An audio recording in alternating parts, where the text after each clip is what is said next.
So not really an unimportant part of your song is effects. How are you making them and how do you apply them?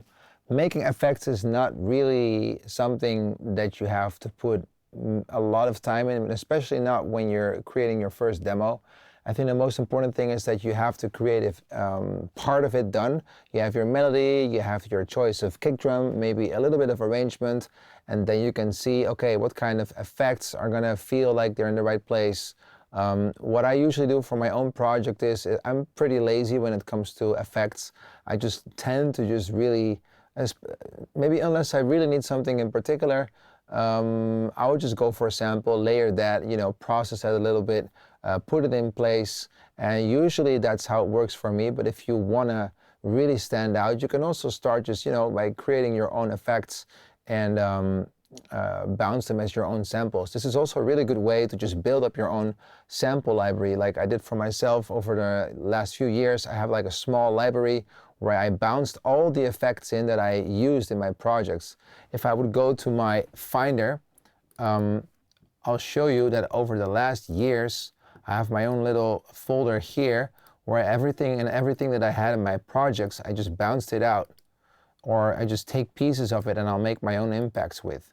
So, for example, all these kicks I have here are all processed over the last years of songs that I've done together, collaborated with other people, and maybe modified from existing ones, loops from projects, same as for percussion and rides. And sometimes I'll take an existing sample and then I'll just add that one until I like it. Same as with these risers here. I got really inspired by the Swedish House Mafia a long time ago, and we tried to recreate on a free Saturday how that sound was done.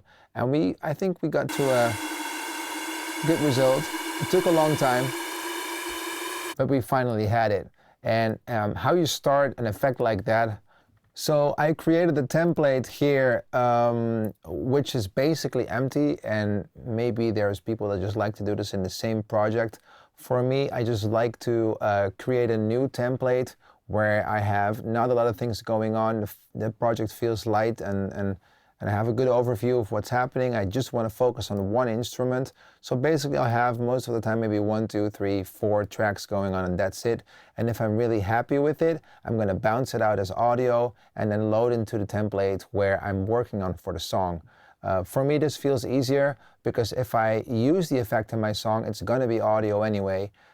Because I want to make sure that an effect ends, when the bar is over. So for me, eventually, most of the things are going to be audio because you have more control over that's what's happening in your project. So an empty template here, I just loaded up a Serum, and you can make this basically from every synthesizer of your preference.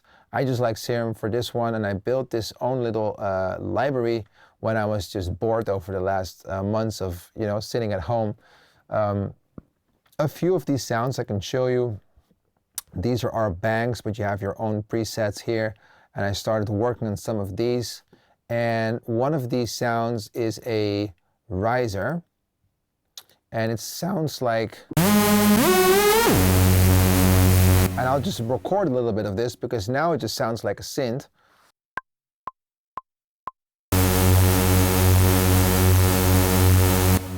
You can basically hold the note as long as you want, but I prefer to drag it around here by double clicking again on the MIDI bar.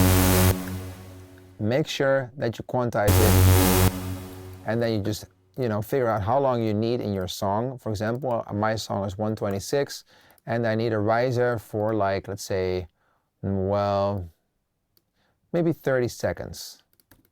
I'm gonna have it start at, remove the playhead here, so I know exactly this is the right timing. Let's say 30 seconds, which means it's still here. Force legato, and it will fill up the gap nice. And now it will play the note for quite a long time on the same, basically on the same, the note is just playing out as long as it is. So what I have to do to make it interesting is to create some form of a movement. Now let's start off with just doing a glitch or like a riser, like a little bit of portamento. We can add some tremolo, a little bit of a filtering. And of course, the Dada Life boys created an amazing plugin called the Endless Smile if you really want to be lazy, because that works perfectly fine. But let's start off with using this pitch bend.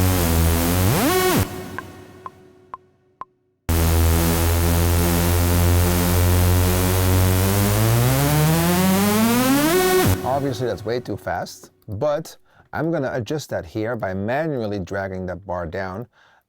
Command 6. And we're going to click on these two dots here, go for pitch bend, and I'm going to set this guy here at like -64. Oh, it's getting kind of messy here. This is probably easier. I'm just going to drag this all the way up.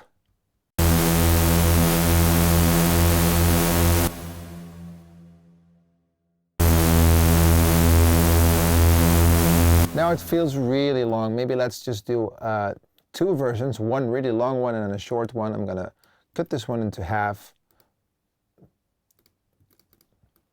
and take this one later on. We're opening it up again and make sure that this one is up all the way so it goes twice as fast.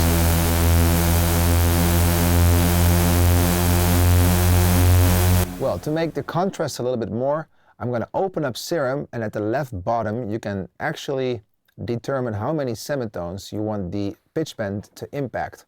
So I'm going to actually minus and plus 24 to create some contrast.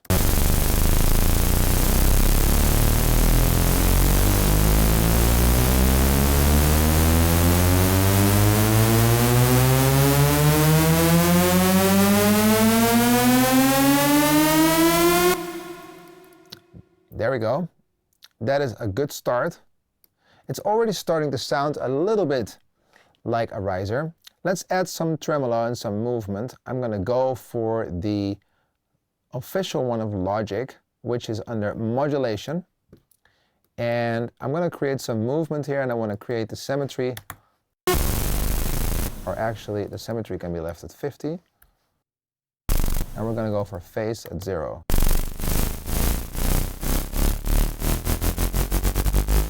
So I kind of want to manually change the rate. So we're going to start just at, like, let's say maybe 0.10. We're going to open up A for automation, and I'm going to click touch. But I think I have this option. I'm not sure if that happens. There we go. So there's an option here which I found out through a friend of mine, which is Hartwell. He went to the left top and to the tab called Mix, and there you can select Auto Select Automation Parameter in read mode. And if you select that little guy, and whenever you touch a knob within the plugin, it starts to already react at the automation section when you click A, which is really saving you a lot of time by clicking read and touch and all that again and again and again. Now we click A again, and it already shows you the tremolo rate. So now we have that already selected. It's really easy to just draw within the bar here. And now I'm just gonna make a nice, let's say, start at 0.10.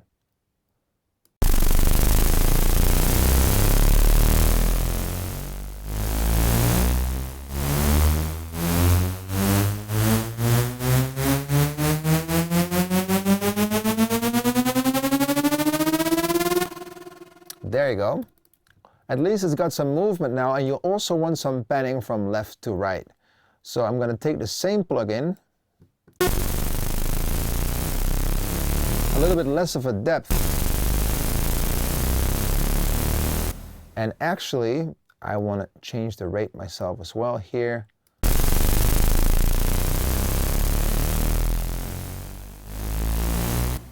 And we're moving away a little bit from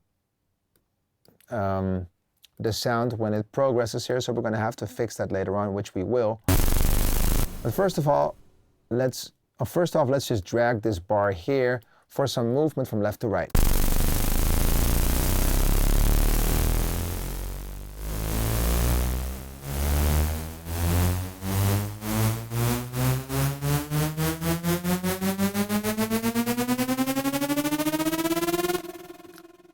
go. I just feel like now that the rate here is causing it to fade away too far from, so it really, like, the volume goes so low that some point you don't really hear what the FX is playing. So I'm gonna just use a tool called Automation Curve.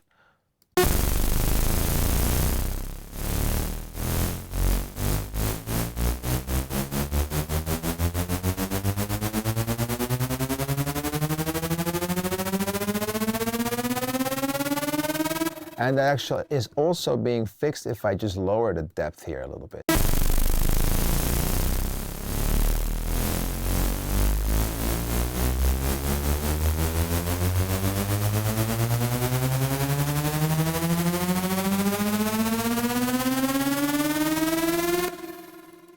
Getting there. Now, a cool little effect to add is you can also affect some reverb. You can do some delay. You can maybe go crazy with a filter. There's so many things that you can do. But to keep it a little bit basic now.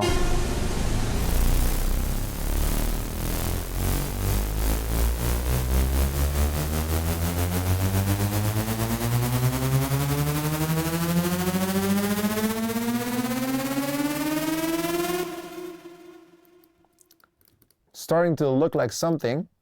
And you can also play around with an EQ. Let's create a little bit of a automation clip here with the EQ, which actually is used for just EQing instruments. You can also perfectly fine use it as a filter. So I'm going to change this Q rate here from default to, let's say, +1. And we're going to start at 166. As you can see, whenever I touch this frequency, it really starts to already react here at the automation side when you click A. So it is set to 166, and I'm going to draw it all the way up. Use the curve tool.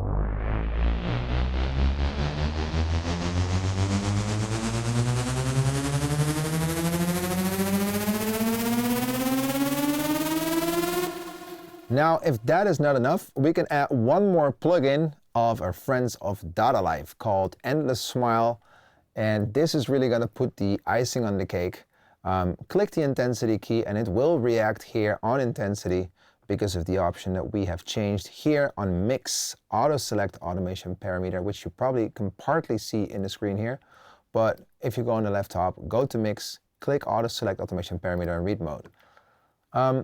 Again, I'm going to draw this all the way up and then we're going to find the right preset.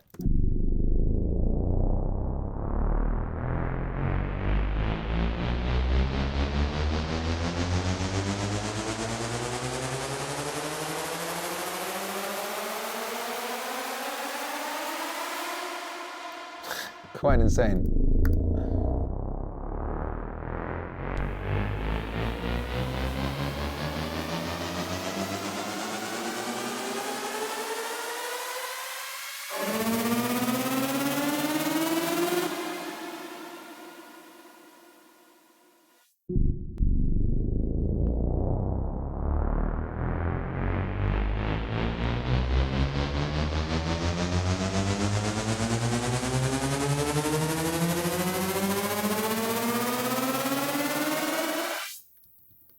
That's too much, so I'll just keep it to another template here, or to another preset. I think this is fine.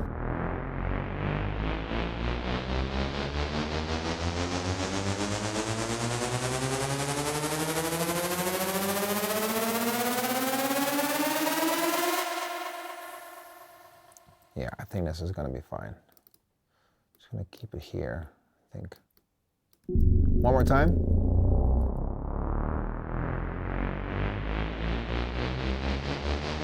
Or you know what, I have a better idea. I am actually, as I do this, I'm going to make a bounce in place. I'm going to click this bar here, and I'm going to click bounce in place. And everything that is set right here, make sure that the destination is a new track, and make sure that you mute the sources and include volume and pan automation. It will create me a new audio file with our new created effects. I'm going to click X and I'm going to put this Endless Smile on this new track of audio, because then we don't have to wait until this whole MIDI part is over because it will always play as its audio.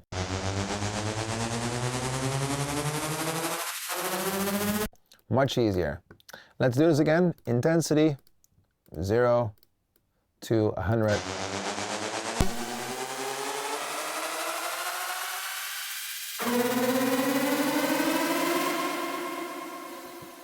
Well, there you go.